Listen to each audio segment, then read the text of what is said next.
我刚出生就被奶奶活埋了，到了夜里，奶奶又把我从坟地里挖了出来。父母看奶奶的举动，非但没有阻止，反而帮着奶奶一起把我给埋了。因为我奶奶是当地最出名的出马仙，人们都会尊她一声何二姑。她这么做主要是为了欺骗下面那位大人，因为奶奶说我是天赐的南海金童，命中注定活不过6岁，甚至一出生就会夭折。而奶奶所说的金童命，正是指那些专门侍奉神仙的童男童女。因此我一出生就被地主阎王看中，想请回去，所以才演了这一出。当然，我之所以能在棺材里活得好好的，全是我奶奶请了一位医家先上我身，这才保全我。可惜奶奶刚把我带回家，我就挂了，真是应了那句古话，阎王叫你3更死，绝不留你到5更。就在家人都陷入悲伤的时候，唯独奶奶显得格外沉稳。她决定自带家里供奉的大仙们下地府要人。在去之前，她找来一个火盆，毫不犹豫地把供表给一把火烧了，然后跪在了火盆前。我这一去就是3天，如果3天后没回来，你们就找个地方把我和孙子一起埋了。阴曹地府，我也能给他做个伴。说完，他就断了气，跪在那里。家里人都知道这是奶奶主动下去，而奶奶这一跪就是3天。随着时间一点点的过去，家里人的心也就开始逐渐的往下沉。直到3天后的清晨，一声嘹亮的鸡鸣声传遍了整个村子。原本躺在床上毫无声息的我，却是突然哇的一声哭了出来。而奶奶这个时候吐出一口气，也缓缓的从地上站了起来。看到我和奶奶同时转醒，家里的人都高兴的不得了。要不是家里的老仙们给力，否则今天他和我铁定回不来。为了感激老仙们，奶奶又请人重新的写了一份供呈贴在了仙堂上，又恭恭敬敬的上了749天大供，鸡鸭鱼肉应有尽有。然而我依旧改变不了金童命，未来必有劫难。于是奶奶把我的名字也写在了供表上，意思是让我和仙家多亲近亲近，一旦遇到了危难，仙家也不会袖手旁观。奶奶的做法可以说是绝无仅有，就连堂口那些大仙也被奶奶的举动给吓了一跳。不过这些大仙并没有反对，也正是因为奶奶的这个做法，让我和仙家结下了不解之缘，导致我往后每年都有仙家上身。而他们的目的并不是想夺我性命，只是想在我这立下堂口，收我为地马。当然奶奶也知道这点，因此给我重新开写供表，每来一个大仙，他就把这些大仙的名字写上。到我3岁那年，我的供表上刚好凑齐72位仙家。就在奶奶写完第72位大仙的名字时，我突然像变了个人一样，从一个3岁小孩嘴里居然喊出极其威严的声音：72位引路仙已经全部归位，还不快点给这个小弟子焚香立堂。短短的一句话让奶奶呆立在了当场。72位引路仙，这是什么概念？别人出马一次只能请1位仙家，可是我的身上却是一下住了72位大仙，这简直就是闻所未闻的事情。奶奶这回有点怕了，毕竟我现在年纪还小，于是试探性的问我身后的大仙：我们家小凡现在还小，你们这么过来，怕他受不了啊？这个小童子仙缘比较重，可以说是拜百仙之首，与众仙同修。我这一次只是带来一些引路仙，真正的压堂仙还没有到。你这个孙子将来百仙辅佐，绝对的不简单。你这个老太太最好不要耽误了他，既然我们来了，也就不可能回去了。奶奶也没有办法，只能照办。虽然这一次来了这么多引路仙，但庆幸的是，我和普通孩子没什么区别。直到我6岁那年，因一个人的出现，让我的生活再一次发生了改变。那是一个60多岁的老头，他来村里的目标只有一个，那就是我奶奶。因为我奶奶是当地最厉害的出马仙，所以他要和奶奶斗一斗，看看谁家的仙家比较厉害一些。说白了就是想踩着奶奶打出自己的名声。不过奶奶是拒绝的，因为奶奶认为仙家弟子不可好勇斗狠，要守住本心去做一些对得起老仙、对得起自己良心的事情。可惜对方可不是这么想。当晚那个老头直接请仙上门攻击我家，这下奶奶受不了了，简直是太欺负人了，居然上门挑衅，这是对我们家老仙的侮辱。因此奶奶立刻开堂口请仙，随后出门与那个老头一战，顿时屋外平地刮起一阵阵大风，天上则是雷电交加。我知道这是奶奶仙堂上那位老仙显灵，现在正和外面的那个老头请大仙动手。此战大约只持续了10多分钟，奶奶就败下阵来。她看着窗外，低沉地说：怪不得他行事作风这么张狂，原来供奉的是一只狼仙。狼仙不在5大仙家当中，和其他修炼成仙的动物统称为外仙。而我父母都被这一幕吓了一跳，连忙过去搀扶奶奶。这时我们才发现，奶奶的一条腿上在流血，伤口深可见骨。看到奶奶受了这么重的伤，我爸也忍不住破口大骂了一句，转身拎着菜刀就冲出去拼命。就在这当口，院子外面却传来了那个老头的声音：何家二姑也不过如此，今天这算是给你一点教训，明天我还会再来你们村的，你必须在全村人的面前承认你家的仙不如我家的仙，告诉他们以后想要探视就要到我那里去，不然的话我就拆了你家的仙堂。说完这话，对方便在一阵冷笑声中离开。见对方这么嚣张，我愤怒无比，心中戾气横生，恨不得现在就干掉对方。这时奶奶唉声叹气地说道：可惜当年陪着我去地府救小凡的大仙们因受伤严重，直到现在还闭关恢复中，不然的话也不至于变成现在这个样子。闻言，我妈对着奶奶问了一声：那我们现在该怎么办？还能怎么办？大不了明天就按照那个人的意思去，总不能真的让他拆了咱们家的仙堂吧。听了这话，我心里很不是滋味，打算明天给那个老头一个难忘的回忆。当时间来到第2天上午，那个老头就站在村口，指名道姓的让奶奶3拜9叩的请他进村，这顿时引起全村人的注意。而奶奶这时也到了村口。何二姑，你这么说，难道你真的打算为了这么点面子而毁了你家整个仙堂吗？听了这话，他叹了口气，仿佛下定了什么决心一般，居然真的就要跪在那个老头面前。这一幕让我父母都看傻了。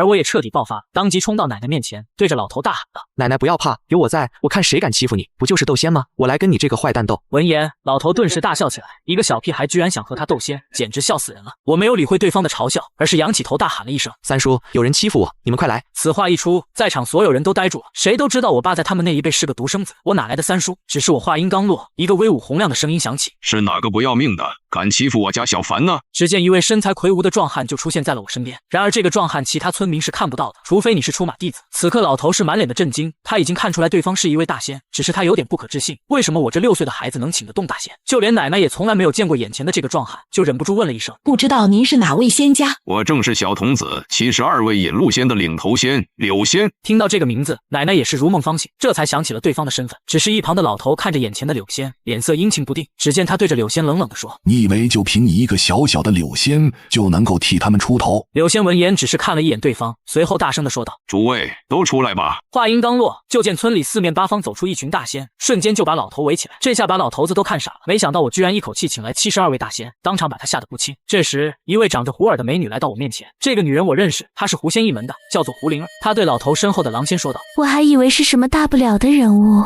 原来就是一个小狼崽子。现在给你一个选择，只要你马上离开这个老头，我们也不为难你。但是这个老头今天是一定要受到教训的，你自己看着办。”听了这话，老头气急败坏地说：“你这是打算断了我这堂仙？断了你的仙还是轻的，只要我们家小童子愿意，杀了你也不是不可能的。”听到胡灵儿这话，老头终于是露出了惊恐的神色。不过那个狼仙却一直没有离开的意思，仍是站在老头的身边。看到这里，胡灵儿问我该如何处理对方。先把他打一顿，让他至少在10年之内没有办法再出现。柳仙答应一声，带着几名仙家抓起对方的狼仙就离开了。至于那个老头子，大家把他的双腿打断，目的就是给奶奶报仇。听了我的话，老头惊恐地瞪大了双眼，可惜他还没来得及说话，已经有2位仙家走了过去，对着他的膝盖一人踢了一，当场就把他的腿踢断，惨叫声瞬间传遍全村。随后2位仙家抬起老头，就这么丢出了村子。然而我做的这些事在周围人看来充满了诡异，因为他们只是看到我和那老头只是说了几句话，那老头的2条腿就自己断了，因此他们惊讶地看着我，眼里充满了恐惧。虽然我为奶奶报了仇，但奶奶却开心不起来。当我们回家后，奶奶一句话也不说，只是从仙堂上倒了一碗水，对着我说：“小凡，你把这个先喝了。”我没有多想，当即接过水杯就喝了下去。没一会儿的功夫，我就昏睡过去。不过我却睡不踏实，总感觉有人在我的耳边说话，隐隐约约我听到了奶奶的声音：“各位仙家，我家小孙子现在还小，心性不定，完全不清楚自己做的事情是好是坏。今天这件事情你们也看到了，我怕到时候他会恃宠而骄，不仅会给自己招来大祸，更是会牵连各位仙家，耗损德性。如果各位仙家不介意的话，我想暂时封了他的仙缘，等到他长大懂事后，并且真的需要你们的帮忙时，我再解开封印，如何？”奶奶的话刚说完，室内的大仙们开始议论起来。没过多久，他们都同意奶奶的方案，于是他们决定先各自回山修炼，等到15年之后再归位。而奶奶在得知是这样一个结果后，心里松了口气。也正是从那个时候开始，我就再也没有见到过72位大仙的身影，因此我的生活也变得和正常人一样。随着时间的慢慢流逝，我对他们的记忆也渐渐的模糊了起来。直到我上大学做家教的某一天，当时我像往常一样辅导学生孟亮做功课，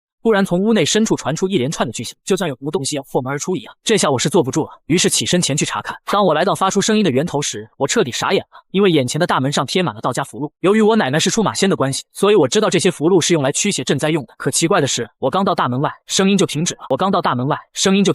望着如此诡异的大门，我本想离开的，但我的手却鬼使神差地扭动了门把手，随即大门就这样打开了。就在这一瞬间，我居然看到门后面有个巨大的红色眼球正盯着我看。看到眼前的大眼睛，我被吓得惊呼一声。还没等我反应过来，那扇门突然涌出一股阴风，直接将我整个人撞飞出去，当场把我撞晕。等我醒来的时候，发现自己居然是在医院里，而身边陪着我的人正是我的好友老肥。看到我醒了，老肥解释说：“是孟亮父母把你送进医院的，他们说你是煤气中毒，不过幸亏没受什么伤。”闻言，我心中猛地一惊，这哪里是煤气？很明显，孟亮的父母有问题，而且我自己似乎被脏东西上身了，因为我的脑袋一直昏昏沉沉的，同时耳边还能听到一阵阵的笑声。于是我让老肥开车送我回奶奶家，一到家我就迫不及待地冲进去，没想到刚进门，整个人立刻就清醒了不少。至于我奶奶在见到我那一刻就知道出事了，当即把我拉到屋内仙堂处给我上香。就在这时，我的肉身似乎被什么给控制住，当场发出冷笑：“老太太，你以为就凭你家这几位保家仙能够压得住我？你到底是个什么东西？为什么要缠在我孙子的身上？一行有一行的规矩，你难道压得住我这满堂仙？我就是压他们了，你又能怎么样？有本事你让他们下来，我看谁能动得了我。”没想到我话音刚落，突然一声破碎声传来，原来摆放在仙堂堂上的香炉不知为何炸开了，随后我便看见数个人影从仙堂上飘落了下来，他们的手伸进我体内，只是一瞬间就从我体内扯出一位红衣女，然后带着她进了仙堂里面消失不见，而我整个人也在这一刻恢复了正常。这时奶奶连忙过来询问我有没有事，我立马把刚才自己所看到的情景和奶奶说了一遍。听完了我的话之后，奶奶松了一口气，不过她却开心不起来，似乎觉得这事没这么简单。于是当天晚上奶奶没有让我回去，而是留下来过夜。本以为这件事到此就结束了，没想到当晚就出事了。当时我被尿憋醒，就出去方便了一下，没想到看到奶奶也从屋子里面走出来，于是上前打招呼，却发现奶奶此时双眼竟变成血红色，这让我不禁联想到之前在孟亮家里面看到的那只邪物，难道说那个东西跑到了奶奶身上？更可怕的是，我们家的保家仙居然没办法控制住对方。就在我惊恐万分的时候，奶奶居然冲着我笑了起来，随后她说道：“小子，今天晚上你们2个人只能够活一个。你到底是谁？怎么？你忘了是你把我给放出来的？是你把我给放出来的，还反过来问我是谁吗？本来今天晚上是打算带着你走的，可是你奶奶苦苦哀求我，要我放了你，她愿意用自己的命来代替，所以我是来带她走的。”说完这话，奶奶转身朝着屋外走去。见状，我立即上前一把抓住了她的手腕，同时冲着屋子里面就叫了起来。很快，家里人就冲了出来。见状，我一边抓着奶奶的手，一边把情况给他们说了一遍。这时，我爸这才反应过来，连忙冲上来帮我把奶奶给控制住。此时，我连忙脱身来到屋内的仙堂，点燃了3根香，恭恭敬敬地拜了3拜，希望老仙们可以出来帮忙。然而，让我没想到的是，我手里面的香是无论如何也插不进香炉里，甚至连香火都被熄灭。很明显，家里的老仙是不敢管这件事情，这该怎么办？就在我心急如焚的时候，爷爷突然来到我身边，他告诉我可以去找村里的陈百草看看，因为他是我们村子里面唯一的赤脚医生。据说陈百草年轻的时候走南闯北，也学了一身的本领，专治各种疑难杂症。听到这话，我眼睛一亮，连忙出门去找陈百草。只是没跑多远，我就感觉到有些不太对劲，总觉得有什么人在跟着我，而且寒气逼人。我甚至还听到身后有人在叫我的名字，可是我不敢回头看，因为我听奶奶说过，人的身上都有3把火，每回头一次就会熄灭一把，一旦阳火熄灭，就会很容易遇见脏东西。因此，在走夜路时，如果听到身后有人喊，记得千万别回头。于是我一直往前走，不去管那个声音。当我们来到陈百草的门外时，就听见屋内传来了一声怒喝：“什么东西也敢跑到我门口撒野？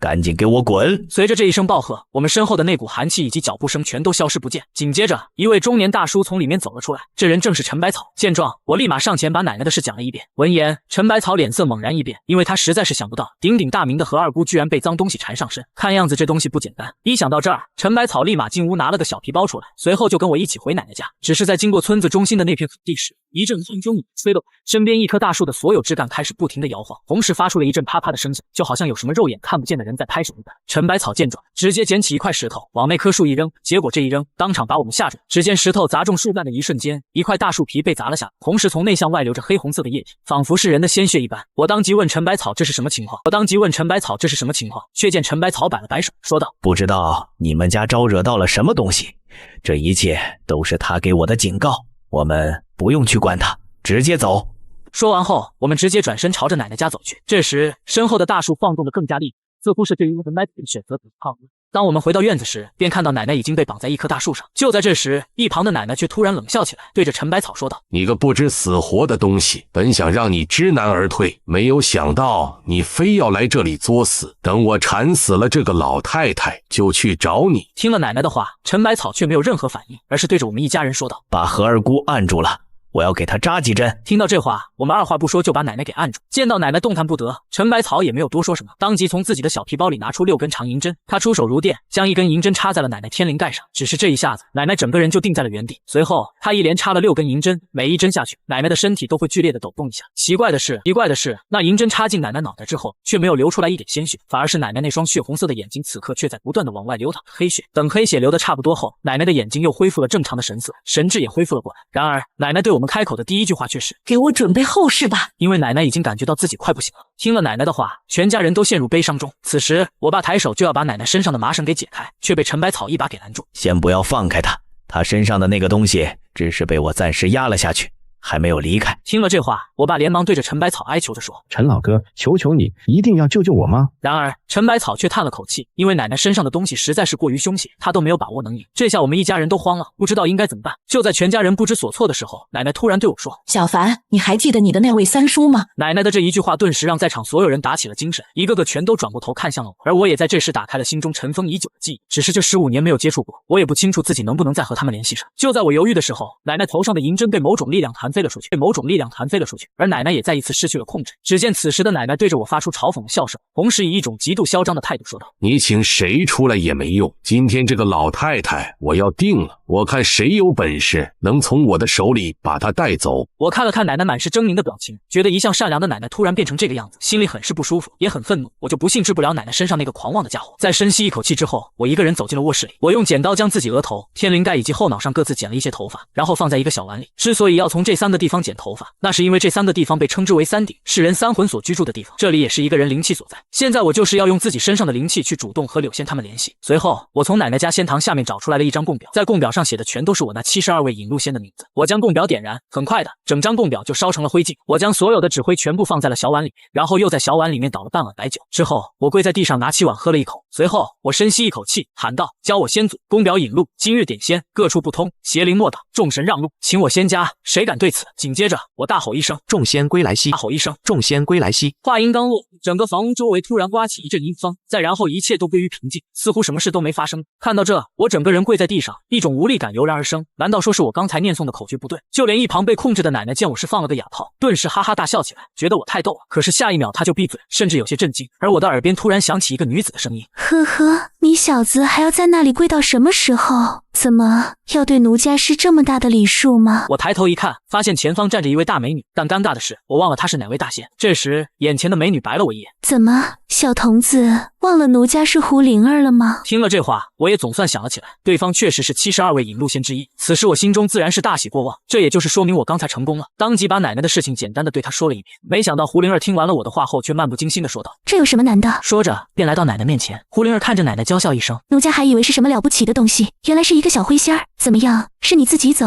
还是要我动手？”听了胡灵儿的话，奶奶很明显感到极度的不安，但她还是冷冷的说道：“咱们同为仙家，互不相干，你凭什么插手我的事？你凭什么插手我的事？”你错了，行善积德才是仙家应该做的本分，你这是在害人，所以仙家府上没有你的位置。不知为何，当奶奶听到害人2字时，整个人突然变得狰狞了起来。当初他们是怎么对我的？现在的他们不奉神不敬仙，还保他们有什么用？血债血偿，天经地义，今天谁来也不行。见对方居然不听自己的话，胡灵儿的表情逐渐变得冰冷了起来，很明显她生气了。只见胡灵儿点了点头：“好，既然这样，就让我们家小童子练练手吧。”说着，胡灵儿就回到我身边，低声和我交代了几句。我赶忙答应下来，从屋子里面拿出来3根香，点燃，围着奶奶左3圈右3圈的走了一遍。等到我再次回到奶奶面前的时候，就直接把那3根香立在了奶奶的头顶上。说来也奇怪，那3根香就好像是长在了奶奶头上一般，直挺挺的，没有掉落的迹象。这时的奶奶似乎是受到了什么刺激，张开嘴发出了撕心裂肺的惨叫。随着这么一叫，从她的眼、口、鼻里面开始不断有黑气冒了出来。这是胡灵儿刚才教我的方法，叫做散阴，只要是体内的阴气全部散出体外，奶奶身上的那玩意也就无法再留在奶奶身体里。随着黑气不断流出，奶奶的叫声也逐渐变得虚弱了下来。最后，她几乎是用尽全身力气大喊了一声：“你们救了这个老太太，却救不了那一家人，却救不了那一家人，因为我不会放过他们的。”话音刚落，奶奶两眼一翻便昏死了过去。看到这种情况，我连忙上前查看奶奶的情况。这时，一旁的胡灵儿告诉我，那个灰仙已经跑了，他自然没事了。一听这话，我爸连忙把奶奶身上的麻绳解开，让奶奶平躺在地上。可是无论我们用什么手段，奶奶就是醒不来。这时，胡灵儿说：“老太太年纪大，身子骨经不起折腾，想要醒过来恐怕不容易，不过有人可以救她。”说完就消失在原地。不一会儿，她又出现了，只不过身边多了一位漂亮的大姐姐。小童子，这是72位引路仙中的白家仙，白芷，有白姐姐在，老太太不会有事。见胡灵儿介绍完，白姐就对着虚空一抓，一颗小药丸就出现在了她的手里面。她让我把这药给奶奶吃了，就会没事。直到这个时候，我才明白过来，这是白仙赐药，而这白仙给的药无疑是救命的仙丹。果然，给奶奶吃了之后不久，奶奶就醒来了。不过奶奶醒来的第一件事，就是对着我身后的胡灵儿和白芷不停的道谢。事后，胡灵儿和白芷见到这里没什么事，就准备离开。我犹豫了一下，这才忍不住对着他们问了一声：“下一次我需要你们帮忙的话，要怎么联系你们？是要给你们立个堂口吗？”不用，因为你就是一个活堂口。由于封印已经解开，你只需叫我们一声，我们便出来，无需像其他弟子那样在堂前烧香。听到这里，我是瞠目结舌，没有想到会是这样，也不知现在封印解除后对我来说到底是福还是祸。不过至少奶奶的身体终于恢复正常，我也是暗暗松了一口气。然而今晚发生的事在村里传开了，导致所有村民都知道我现在是个很厉害的出马弟子，这使得我再也无法过上普通人的日子。仅仅事后的第2天上午，就有隔壁大王村的人找上我，说是要请我帮忙处理一件特别的丧事。之所以说特别，是因为这场丧事之前负责的人半路跑了，现在没人敢接手这活，而且这还是王有才父亲的丧事。可是身为儿子的王有才不但不伤心，相反他的表情还很开心。奶奶也觉得这事有点诡异，奈何对方死缠烂打，非要我们去。无奈之下，我和奶奶只好跟着去。当我们来到王有才家中的时候，奶奶第一时间就去看王老头的尸体，结果这一看就看出问题，直呼这王老的尸体有古怪。闻言，我微微一惊，尸体怎么可能会有古怪？这时奶奶指着那王老头的尸体对着我说，王老的脸色有点黑，就好像是汗毛孔里面有脏东西流出来了一般。正常死亡的人脸色应该是青灰色，而不是黑色。如果现出黑色皮肤，这尸体都不简单，或者应该说是横死。说完这话，奶奶立刻伸手尝试扒开死者的嘴，结果发现王老的嘴死死的咬合在一起，死死的咬合在一起。这下我就知道情况不对，哪有人死后嘴会如此久的？就连身经百战的奶奶都觉得不可思议，于是用大拇指在尸体的眉心重重的按了一下，结果尸体的双眼居然一下子睁开，似乎是在怒视着奶奶。奶奶盯着尸体的眼睛看了看，随后对着我说，小凡，你去看看尸体眼睛里面是谁的影子。听了这话，我有些纳闷，这尸体眼睛映射的难道不是奶奶的身影吗？于是带着好奇心，我低头一看，没想到这一看把我看傻了，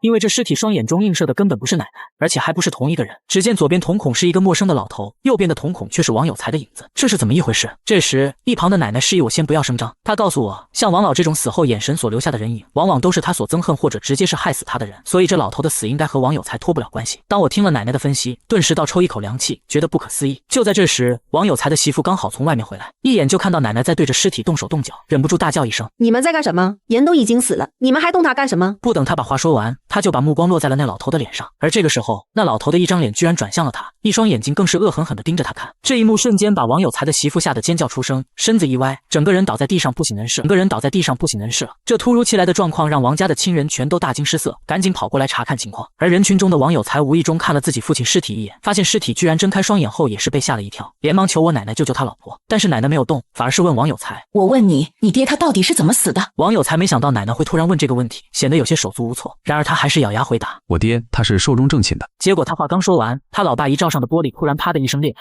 见此情景，奶奶再次开口说道，如果你再不和我说实话，这尸体今天无论如何也送不走，到了晚上你们家老爷子就会回来找你们，那个时候你们全家将无人可活。听到这里，王有才还是一口咬定他爹就是自然死亡，并非横死的。奶奶叹了口气，也不再多说什么了，只是不懂王有才为什么如此固执。就在奶奶思考的时候，整个屋子突然传出嘎吱嘎吱磨牙的声响，让人听得头皮发麻。全屋子的人找了一圈，最后把目光落在棺材上，看到棺材一瞬间，王有才已经吓得面如死灰，连忙对着棺材跪了下去，一边磕着头一边哀求，爸，你已经死了，还是安心上路吧，就不要再为难咱们了，好吗？他这话不说还好，结果这刚说完，遗照上的玻璃立刻炸开，一块玻璃碎片对着王有才眼睛就飞了过来，要不是奶奶反应快，一脚踹开王有才，现在他已经是个瞎子了。这下奶奶也有些生气，转头对着棺材方向冷冷地说，不管他做了什么事情，他也是你亲生儿子，你居然下手这么狠。话音刚落，就见一旁原本昏倒的王家媳妇突然坐直了身体，似乎全身被什么控制住一般。只见她对着奶奶冷冷地说道，我本可长命百岁，但是这逆子却为了钱，硬是找人用我的命换他的财运，害我死于非命，这样的儿子不要也罢。女人说着就突然跳起来，朝着王有才扑了过去，好在我手疾眼快，一把抱住了他，并且按倒在地。这时奶奶走过去，二话不说，对着女人的后脑就拍了一下，瞬间就让王家媳妇没了力气，无法动弹。见状，我立刻松手，而奶奶则是来到老王的棺材前，她指了指尸体胸口的一个位置，她说这里是命关，乃阴气聚集的所在，只要攻击这里，胸口的阴气也就会随之散开。闻言，我毫不犹豫地朝尸体的胸口捶下去，结果地上的王家媳妇当场吐出一大口黑水，然后整个人又昏迷过去。也就是在这一瞬间，我眼前老头的尸体开始剧烈地抖动了起来，双眼死死地盯着我看着，嘴巴也越张越大。看到这一幕之后，奶奶大惊失色，连忙用自己的身体挡在我面前。只见从那老头的嘴里面喷出了一大口黑气，而且正好打在了奶奶的脸上。随着这一口黑气喷出来之后，老头的尸体就不动了，但是奶奶却倒在地上，就像中毒一般，整个脸都黑了。眼看着奶奶的呼吸越来越弱，我立马对身后的王家人大吼一声，快出来救我奶奶！然而我话刚出口，便看到身后突然多出两个人，他们分别是72引路仙之一的胡灵儿和白芷。其中白芷从虚空中抓取一粒药丸给我，我知道白芷是位医仙，因此毫不迟疑把药丸给奶奶喂下去。很快奶奶就醒来了，脸色也恢复正常，我这才松了一口气。这时我的耳边传来了胡灵儿的话，小童子，这里似乎有点不太对劲。你这话是什么意思？这个地方在之前就被人动了手脚，也就是说这一次你们是被算计了。听了胡灵儿的话，我心中一惊，想到王有才宁死都不肯说出自己父亲的死因，我便相信了胡灵儿的话，并想到自己好心好意过来帮忙，对方却在针对我们，还差一点害了奶奶。我顿时心中大怒，对着王有才说道，我再问你一次，你爹到底是怎么死的？如果你还不肯说实话，我们就离开。而今天晚上你爹必定会诈尸归来，到时你们家是不可能有活口。闻言，王有才彻底慌了，他没想到事情居然会闹得这么大，他当即哀求我们救救他们，而且这回他什么么都招啊。直到此时我才明白这一切的源头是谁，同时恨不得把王有才给活剐了。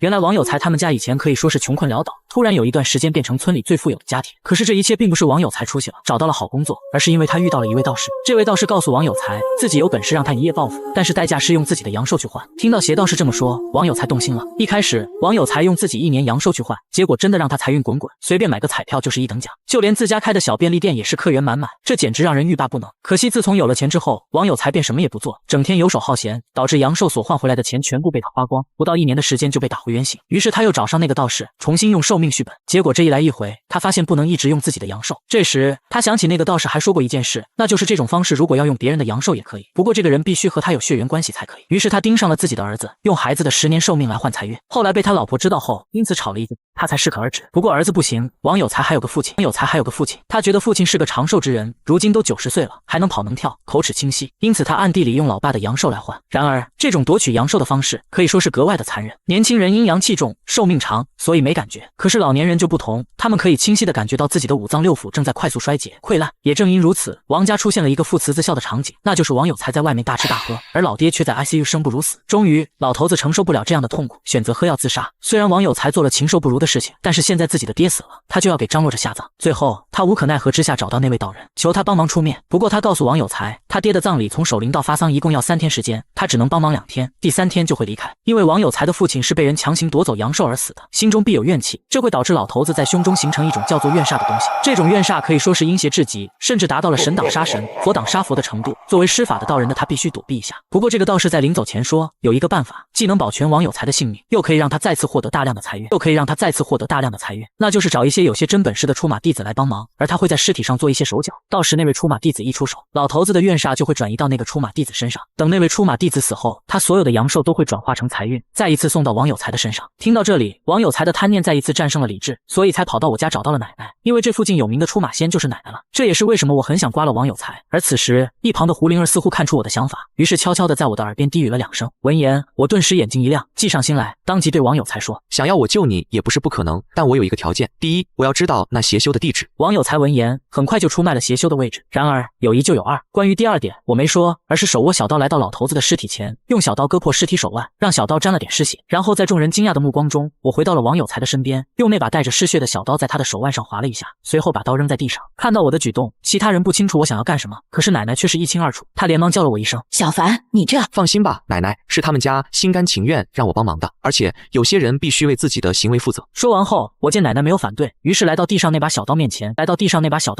大喝一声，一气太虚神不清，2气千家仙不灵，3气邪魅有天谴，仙魔阴邪全肃清，给我碎！话音刚落，我抬起脚狠狠踩在刀片上，只是这一下子诡异的画面出现了，那把刀上的血像不要钱的一直向外流淌，同时人们还发现棺材里面的老头原本睁开了的双眼居然自己闭上了。见状，王有才终于松了一口气，正准备开口和我说话，却突然噗的喷出了一口鲜血，顿时一脸惊恐的看向了我。我这是怎么了？没什么，就是还了你应该还的债。现在你的财运已经被我给碎了，这辈子都没有翻身的余地，而你爹的魂魄也暂时被我给送走，可以下葬了。可是他心中的怨气还是没有减少，第7天是回魂夜，你们家还是会出事的，到那个时候我自然会过来安排这事。很多人都在问，不是已经解决诈尸的问题，为什么还会有危险？闻言我告诉大家，诈尸是解决了，但我可没说要解决老头子的怨气，因为解灵还需系灵人，老头子的怨气只有王有才一家来还。说完这话，我便带着奶奶离开这里。不是我心狠，而是这王有才的做法实在是毫无人性可言，所以是死是活就看他自己的造化。此时其他的王家族人看到我们想要离开，就准备冲上来想阻止我们。就在这时，胡灵儿回头瞪了一眼，这些人虽然看不到胡灵儿，但还是本能的感觉到死亡降临的危险，不由得全都停下脚步。而我和奶奶也因此安全到家。然而一到家里，奶奶就从卧室里拿了一个铜锣给我。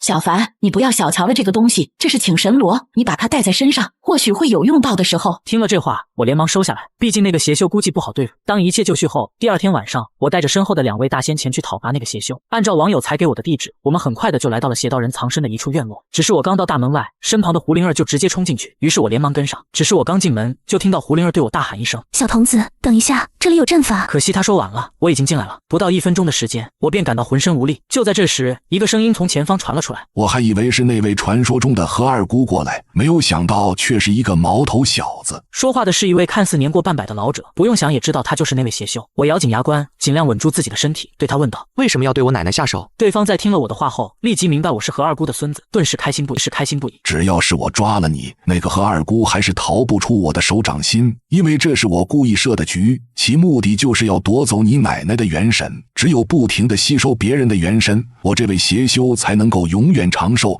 进入不死境界。一旁的胡灵儿闻言轻笑一声，直接化身一只巨大的红色狐狸与其决斗。对于这种邪修，任何出马仙都不会放过。然而邪道人似乎猜到了这一点，就在胡灵儿快要攻击到他的时候，邪修突然从身上抽出了一把匕首，对着胡灵儿一划。胡灵儿似乎非常忌惮那把匕首，红影一闪，整个人又回到我的身边。这是什么匕首？哈哈，这把匕首名为破仙，专门用来对付你们这些保家仙的。听了邪道人的话，胡灵儿和白芷决定同时出手。然而邪修看到后不仅不害怕，反而大笑3声，提剑就上。红石一手结印，而嘴里也念念有词。随着他的念咒，胡灵儿和白芷两人开始痛苦地呻吟了起来，瞬间在战斗中就落了下风。见状，我心中大急，刘星想要冲上去帮忙，却是因为阵法关系浑身无力。而此时的邪修看到时机成熟，当即从手中扔出一张符箓，同时大喊一声起阵起阵。随后一股庞大的压力汇聚到胡灵儿和白芷的身上，顿时压得他们动弹不得。见状，我心中一凉，如果想不到破解之法，那我这次真的要交代在这里。这时我突然想起手里的请神罗，抱着试一试的态度，我深吸一口气，缓慢地拿出请神罗，用力一敲。结果这一敲，我瞬间就感到全身舒坦，压力大减，这让我大喜过望。于是我毫不犹豫地敲打手中的请神罗，随着锣声不断响起，我和邪道人两人的力量也在不断的碰撞。邪道人这个时候也是忍不住咦了一声，口中的咒语再次加快速度，顿时强大的压力再次朝着我喷涌，但我也毫不示弱，用尽吃奶的力气疯狂敲锣。就这样，双方开始了无形的对抗。可惜仅仅5分钟后，我就口吐鲜血倒在地上。没办法，请神罗这等法器修为不够，真的驾驭不了。不过庆幸的是，对面的邪道人也好不到哪里去，只见他整个人被敲锣声震得头痛不已，倒在地上。此时没了邪道人的咒语和阵法的加持，胡灵儿他们瞬间就冲上去把邪道人打败。这时胡灵儿把他按在地上，转过头问我：小童子，你说这个人要怎么处理？小童子，你说这个人要怎么处理？我看了邪道人一眼，想了想，便让胡灵儿拔掉他头顶上3根头发，然后我点燃3根香，用香火把邪道人这3根头发烧了，随即又用那3根香狠狠地插在地面上。可能是天意，那3根香只能插进土里面5毫米。完事之后，我转头对躺在地上的邪修说道：多行不义必自毙，你身为修行者却心术不正，今天给你一点教训，画地5毫，费你10年修为。有本事你就杀了我，不然我一定会10倍奉还。你走吧。我摇了摇头，随即带着胡灵儿和白芷便转身离开。只是我还没走多远，我再次吐出了一口鲜血，最终昏死过去。等我醒来已经是3天后，由于遭到请神罗的反噬，所以这段时间我都是在家休养。直到今天是王家老爷子头七的日子，王有才又来到了我们家，他再一次跪求我们能出手救他们一家人。我本不想管，但是奶奶想到王有才的儿子还小，是无辜的，如果不出手，今晚可能就会，于是答应了王有才。如此这般，我只好和奶奶再一次来到王家。